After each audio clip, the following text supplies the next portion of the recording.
You love your job, but it doesn't pay enough. What do you do? What do you do in that situation? Well, before we get into how you do it, let's acknowledge first you love what you do. So you know what you're good at and you know where your skills and how your skills are best utilized. So that's great news. But if you find yourself in that situation where you have a role, you're in a role and you love it, but it doesn't pay enough, you have a couple of options to consider.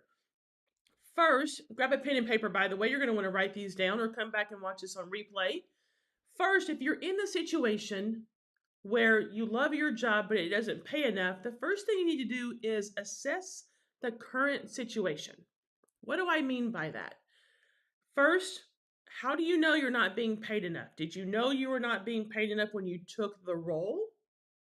Were you expecting a career advancement? That hasn't happened. Perhaps you've asked for a raise and didn't get it.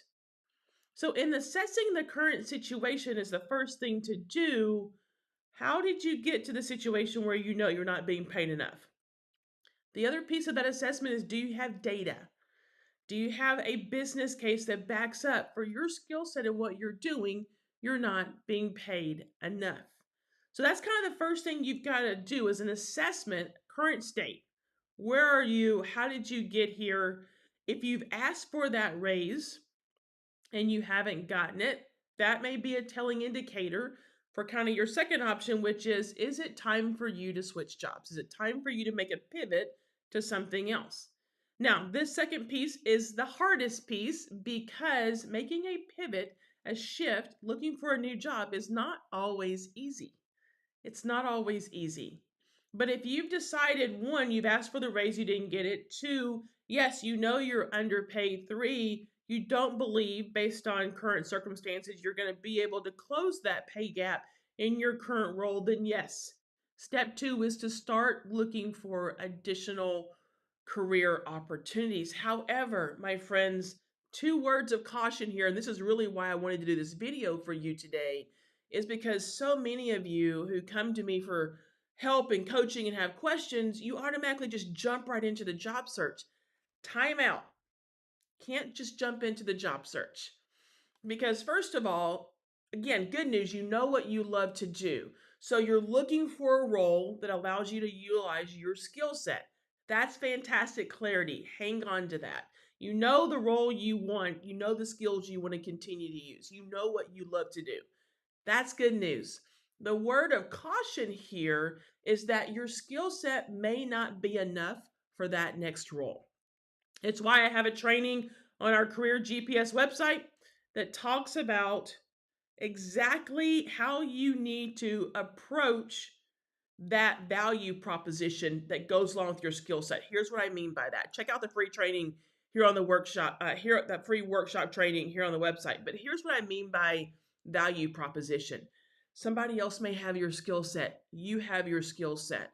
That next job may not be solely dependent on a skill set question. It may be what I call your value proposition. What do you bring to the table that no one else does? And you all know I'm very big on answering the why you question. Why you versus the next person? That's really the question you've got to answer every day in your job, but it's certainly the question you have to answer for a job search. So, word of caution here, don't just jump out there and start throwing your resume around everywhere. Prepare. Is your resume does it actually say what it needs to say? So many of you come to me and you just have tasks and responsibilities and you list everything you've ever done, but you never tell me why you. And when I look at a resume, I'm looking to answer the why you.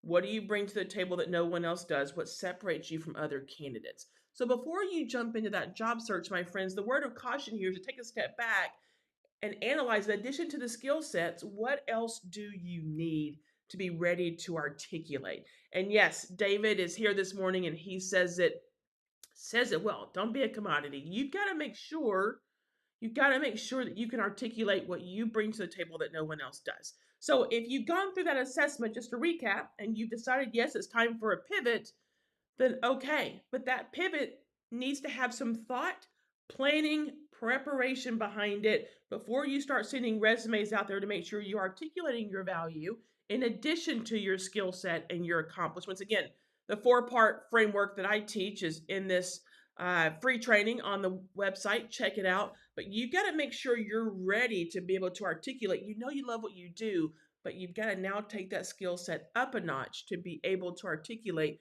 the why you along with the skill set. That's how you make a pivot if you're in a situation where you love your job, but you're not making enough. No one's going to argue if you want to go make more money, absolutely. But make sure you have a plan for that step one I shared, step two, to be able to successfully be able to start that job search. But my friends, reach out to me. I'm scratching the surface here. There's a lot more in this free video training. I can share a lot more with you. Reach out to me.